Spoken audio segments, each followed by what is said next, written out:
الله معكم أحبائي. هل بدأت أوكرانيا تشعر أن الولايات المتحدة لم تعد تضع الحرب في أولوياتها؟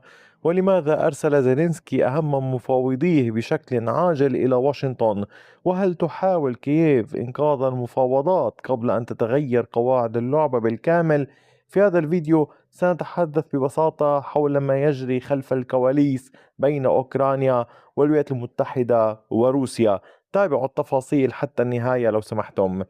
أعلن تقرير جديد أن زيلينسكي أرسل كبير المفاوضين رستم أميروف إلى الولايات المتحدة لعقد لقاءات مع شخصيات مقربة من الرئيس الأمريكي دونالد ترامب، وعلى رأسهم ستيف ويتكوف وجيرد كوشنر.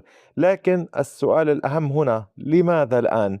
السبب ببساطة أن مفاوضات السلام بين روسيا وأوكرانيا تبدو وكأنها وصلت إلى مرحلة جمود خطيرة، وبالتالي يبقى البعض يسأل ماذا تريد روسيا؟ على ما يبدو الرئيس الروسي بوتين ما زال يطالب أوكرانيا بالانسحاب من مناطق الدونباس والمناطق التي ضمتها، بينما أوكرانيا ترفض ذلك بشكل كامل. أوكرانيا تقول يمكن تجميد الحرب على خطوط التماس الحالية، لكن لن نتخلى عن أراضٍ لم تستطع روسيا السيطرة عليها عسكريا. وهنا تظهر المشكلة الكبرى. روسيا تشعر أن الوقت يعمل لصالحها ميدانيا، بينما أوكرانيا تخشى أن الدعم الأمريكي بدأ يضعف تدريجيا. وهنا لماذا هنا يطرح سؤال، لماذا تقلق كييف من واشنطن؟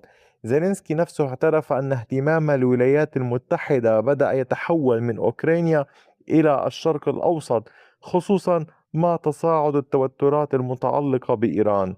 وهذا التطور خطير بالنسبة لكييف، لأن أوكرانيا تعتمد بشكل أساسي على الدعم العسكري الأمريكي، الضغط الاقتصادي على روسيا، والدعم السياسي داخل الناتو.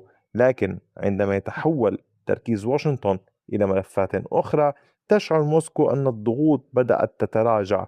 وهنا بحسب بعض التسريبات أوكرانيا تواجه منذ أشهر خيارا صعبا جدا: إما قبول اتفاق سلام بالشروط الحالية، أو الاستمرار في الحرب لسنوات إضافية مع الحصول على دعم أوروبي كما شاهدنا في الفيديوهات السابقة التي عرضتها مع محاولة تمويل أوكرانيا كدولة وكجيش وغيره. ولكن حتى الآن يبدو أن زيلينسكي اختار مواصلة القتال بدل تقديم تنازلات إقليمية. وهذا القرار البعض يعتبره يحمل مخاطر استنزاف اقتصادي، تراجع الدعم الغربي، وضغط عسكري روسي متواصل، إلا أنه يعتبرون أنه لا مجال سوى القتال، لا مجال سوى الحرب، وبالتالي يجب تمويل هذه الأمور كلها. فيما يتعلق أيضا ببعض التفاصيل، كان البعض قد تحدث أن زيلينسكي مستاء بشدة من طريقة تعامل المبعوث الأمريكي ويتكوف. فالوفد الأمريكي زار موسكو عدة مرات لكنه لم يزر كييف بنفس المستوى. وزيلينسكي اعتبر ذلك